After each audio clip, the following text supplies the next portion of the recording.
My sister humiliated my coworker during a job interview, not realizing she was the boss's daughter. Now, the narcissist is in for a shock when she doesn't get the job and blames me. I worked as a senior coordinator at a company. Honestly, it was a great place to be. Good benefits, a decent salary, and, most importantly, management actually treated people like human beings. My boss, whom I'll call Scott, was 45 and ran our department. He was one of those rare managers who genuinely cared about his team. About 6 months ago, Scott hired a new administrative assistant named Kelly, who was 26. She had just moved from a small town in Oklahoma to take this job. It was her first real corporate position, and she was understandably nervous, but eager to learn. Scott paired her with me during her first few weeks to help her get adjusted. Kelly was one of those people who tried very hard to do everything perfectly. She stayed late to double-check her work, always asked questions when she wasn't sure, and made a genuine effort to be helpful to everyone. The entire team liked her immediately. She brought in homemade cookies for the office, remembered everyone's coffee orders, and had a warm, sincere kindness that improved the entire workplace atmosphere. The only thing Kelly struggled with was our phone system. It was old and complicated, even company veterans sometimes had trouble using it properly. Scott understood this, so he came up with a simple solution for busy days. He left his office phone connected to Kelly's desk, so she could alert him directly if anything urgent came up. His line stayed quiet unless she needed to reach him. And that's where my sister comes in. Nico, who was 28, had been job hunting for months after being laid off from her previous position. She had always been competitive, but unemployment had made her more aggressive than usual. She applied to several companies across the city, including ours. When she told me she had an interview scheduled, I was happy for her. I truly thought it was a great place to work. Nico had always been confident, but at some point, her confidence turned into arrogance. She began treating service workers poorly, cutting lines, and acting like the rules simply didn't apply to her. Our parents constantly made excuses for her, saying she was just ambitious and determined. I tried to ignore it, but over the years, it only got worse. The interview was scheduled for Tuesday morning.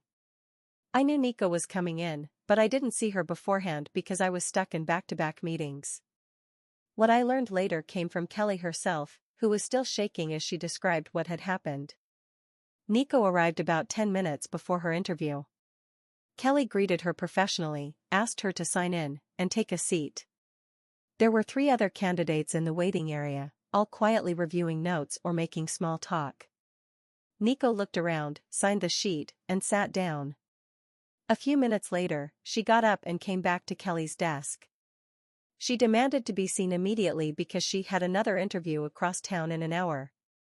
Kelly politely explained that Scott was still with the previous candidate, and that everyone would be seen in order.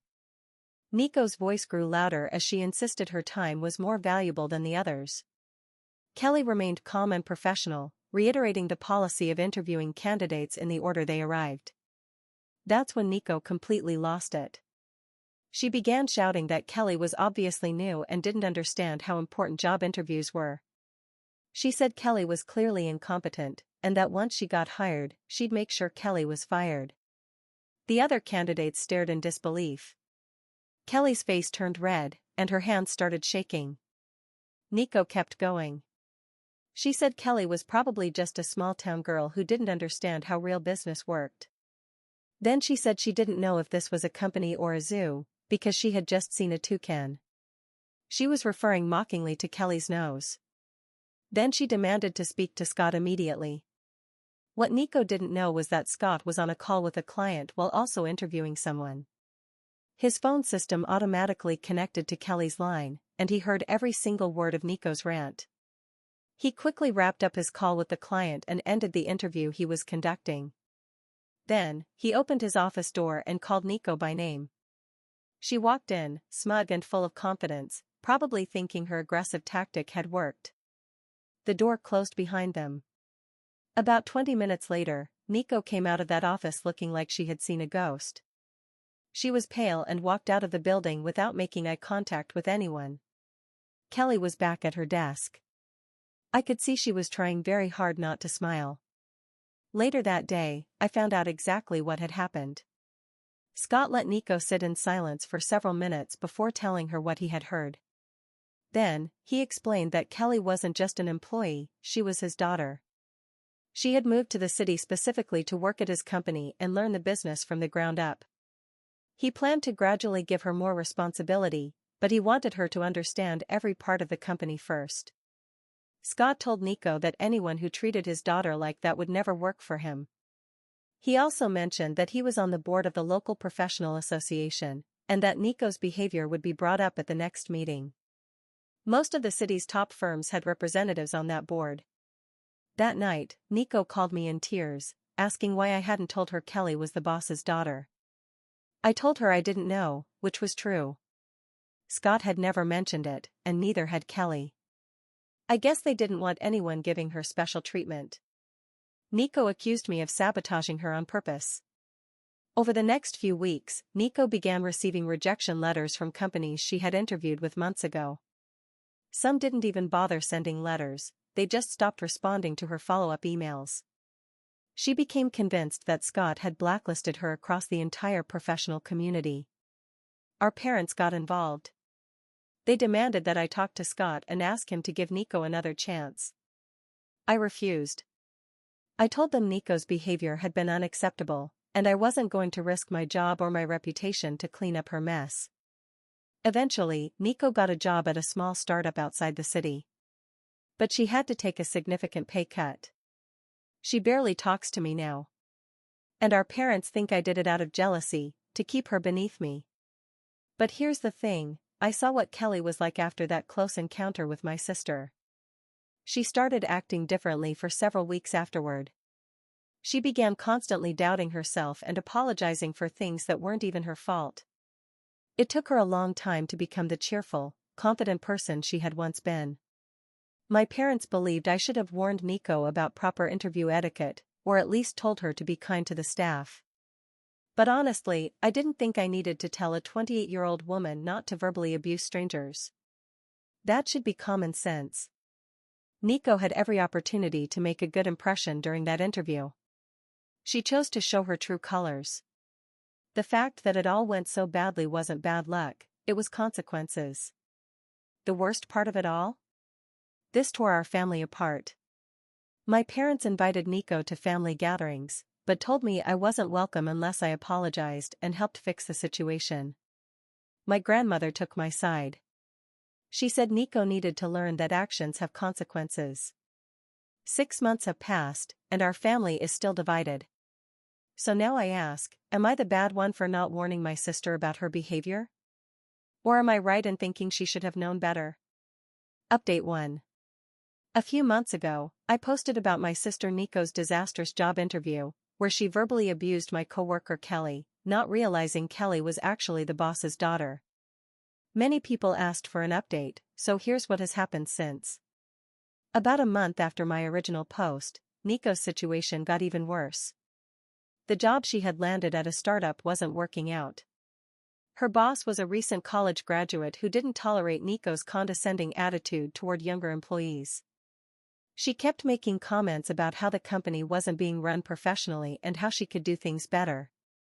So the boss took her advice, by firing her. When she was let go after only 2 months, she moved back in with our parents. She said she was taking time to find the right opportunity, but I knew she was having financial problems. Our parents started pressuring me even more to help her find work. That's when our cousin Angela reached out to me. Angela works in human resources for a major corporation in Dallas, and she had heard about Nico's employment troubles through the family. She wanted to meet and talk about something important. She told me that Nico had been calling her for months, asking her to put in a good word with different companies. But that wasn't the worst part. Angela revealed that Nico had been telling people, including potential employers, that I was sabotaging her job search. Nico claimed her failed interview was my fault. She said the incident with Kelly was just an excuse Scott used, because I had asked him not to hire her. But things got even worse. Angela showed me screenshots of text messages Nico had sent to several family members. In those messages, Nico shared a completely different version of events. She said Kelly had been rude to her first, that she only responded after being disrespected, and that I had orchestrated the whole thing out of jealousy, because she was more qualified than I was. She even claimed that Scott had a history of inappropriate behavior and that she was considering filing formal complaints against the company. The level of manipulation was shocking. Angela urged me to protect myself and my company, because Nico's accusations could damage both my reputation and the company's. That night, I called Scott and told him everything Angela had shared with me. He thanked me for the heads up and said he had already heard some rumors about Nico's claims. The legal team was aware and monitoring the situation. Then Scott told me something that made my blood boil. He said Kelly had been receiving anonymous messages on her social media, cruel comments about her appearance. The messages clearly came from someone who knew the details of what had happened during the interview. We knew it was Nico. But we didn't have proof. Scott said they were documenting everything and would consider involving the authorities if the harassment continued. That weekend, I confronted Nico directly. I went to our parents' house and asked to speak with her in private. I told her I knew about the lies she'd been spreading, and the messages Kelly had received. She didn't deny it. Instead, she broke down crying. She admitted that she had been the one sending those messages to Kelly, and that she had been telling false stories about me and the company. She said she felt desperate. That her life was falling apart. And that she had channeled all her frustration into this mess, even though she knew it wouldn't help her. Then she confessed something even more disturbing. She had been planning to file a formal complaint against Scott and the company for sexual harassment and discrimination. She said she had a lawyer who thought they could get a financial settlement, even if the accusations weren't entirely true. I was horrified. I warned her that making false accusations could destroy the lives and careers of innocent people, and that it could also have serious legal consequences for her. Nico got angry. She said Scott deserved whatever happened to him for humiliating her. She claimed that successful people sometimes had to bend the rules to get ahead, and that I was naive for not understanding how the world really works. I told Nico that if she went through with her false accusations, I would testify to what actually happened during the interview, and everything I now knew. Nico screamed, called me a traitor, and accused me of choosing a company over my own family, over my own sister. Our parents came running when they heard the yelling. Nico started crying, saying that I was threatening her. I told our parents exactly what Nico had confessed to me. I laid out the lies, the harassment, and the planned false allegations. They were stunned. But even then, my parents still chose to defend her, saying she was just stressed and not thinking clearly. The harassment messages toward Kelly stopped after that confrontation. Nico never filed the false accusations against Scott or the company. But she hasn't spoken to me since that day. And our parents are still trying to play peacemakers. Things at work have been fine. Scott and Kelly both know I had nothing to do with Nico's behavior and have never blamed me for any of it.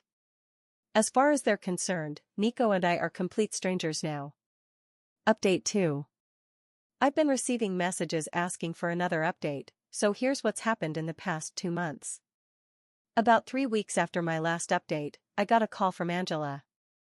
She sounded upset and asked if we could meet for lunch. She had something important to tell me. When we met, Angela told me that someone from Nico's previous job, the one she was fired from before any of this started, had contacted her. Apparently, Nico had listed Angela as a reference without her permission. The person who called had some pretty concerning questions. It was Nico's former boss. She explained that after firing Nico, they discovered some irregularities in her work. Nothing criminal, but Nico had been taking credit for other people's work and spreading false information about coworkers to make herself look better. The former boss said they didn't pursue the issue further because Nico had already left, but they wanted to warn Angela in case Nico continued using her as a reference. She also mentioned that Nico told everyone she had been laid off due to budget cuts, when in reality, she had been terminated for her attitude and integrity issues. Angela felt embarrassed and angry that Nico had used her name without permission. She asked the ex-boss to send her documentation about Nico's job performance, hoping it would help her better understand what was really going on with my sister. What Angela found out was worse than we imagined. Nico had caused workplace conflicts at every job she'd ever had. At her previous job, she accused one coworker of stealing her ideas, filed a complaint against another for supposed discrimination, and overall created a toxic work environment for everyone around her. Angela shared this information with me because she was worried about what Nico might do next. She suggested I warn Scott about Nico's pattern of making false accusations in the workplace. But before I could decide what to do, the situation escalated on its own. About a week later, Scott called me into his office. He sounded serious, and I was worried something terrible had happened. When I arrived, Scott showed me a letter he had received from a lawyer representing Nico. The letter accused Scott of creating a hostile work environment. It claimed he had discriminated against Nico based on her ethnicity. It also made vague allegations about how Scott treated female employees and suggested that the company had a culture of nepotism and favoritism. It demanded a substantial financial settlement and threatened legal action if no response was given within 30 days. I told Scott everything Angela had shared with me about Nico's work history and her pattern of false accusations. Scott listened carefully and said the legal team would need to investigate everything thoroughly.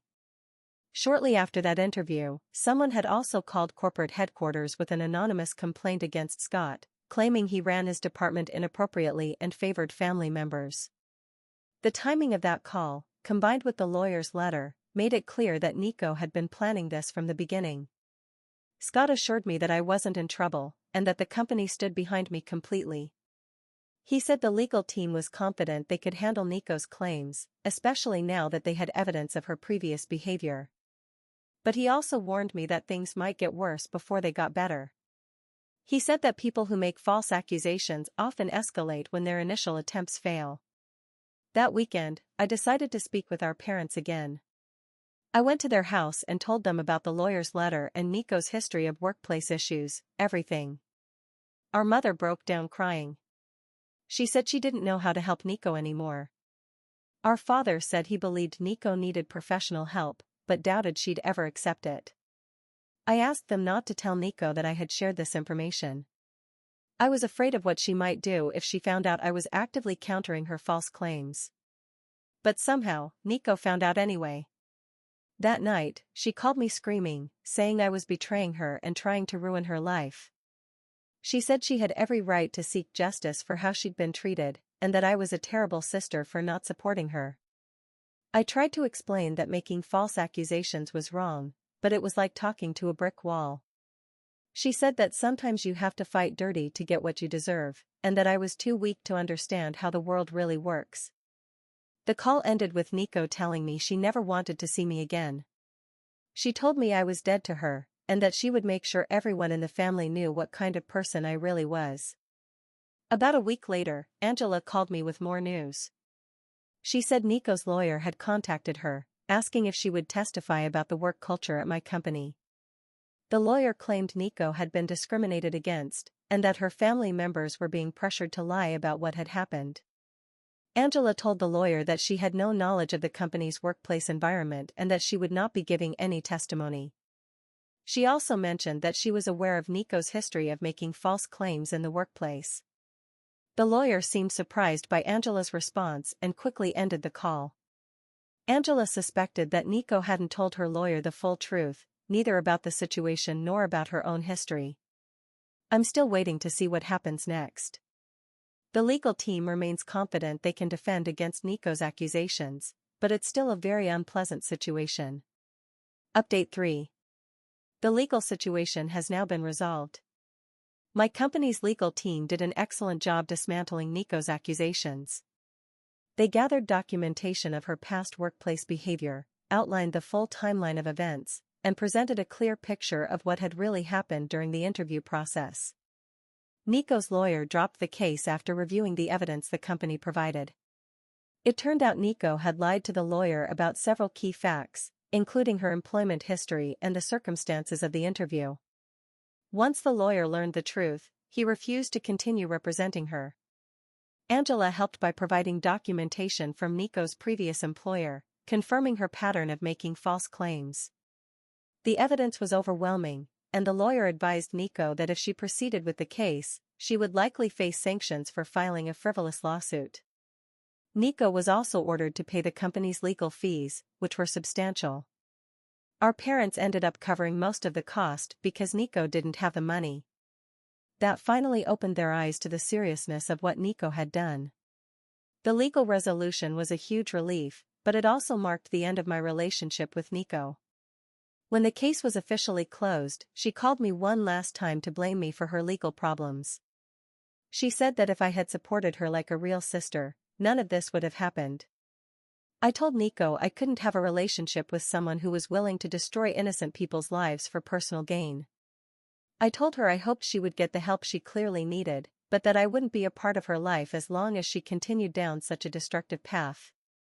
Our parents have stopped trying to force a reconciliation. They've admitted Nico needs professional help.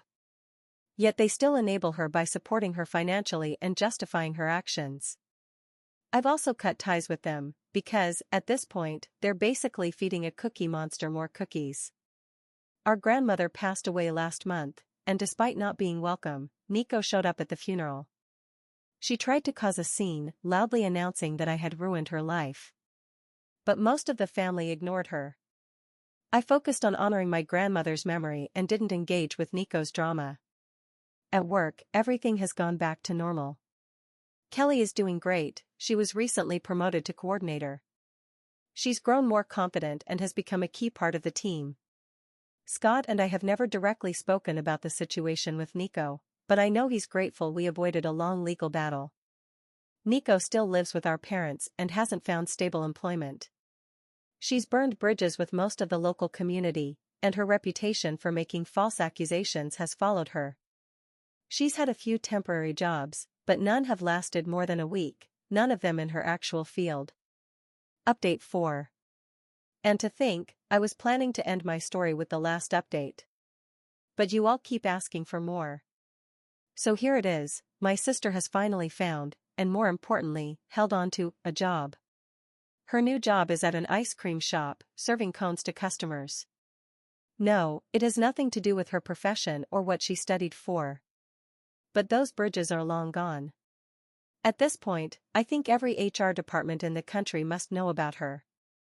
It's one of those jobs you take just to be able to move out of your parents' house. They were no longer willing to let her stay unless she did something, anything, to get her life together. She didn't. And she chose this job over seeking therapy. We're still deeply estranged as sisters. We haven't spoken in months. But honestly, I'm not worried about it. I know I did the right thing by taking the stand I took. I wasn't going to break laws, betray my employer, or let innocent people take the blame for her actions, just because she's my sister. This also applies to my parents. Even though they've finally tried to push Nico to improve her life, it's too little, too late, for me to forgive them so easily. Work has continued to go well. The worst is behind me. Still, the thought that my sister could have actually gotten the job, that alone sends a chill down my spine. Imagining her causing drama every day in the office is enough to make my skin crawl.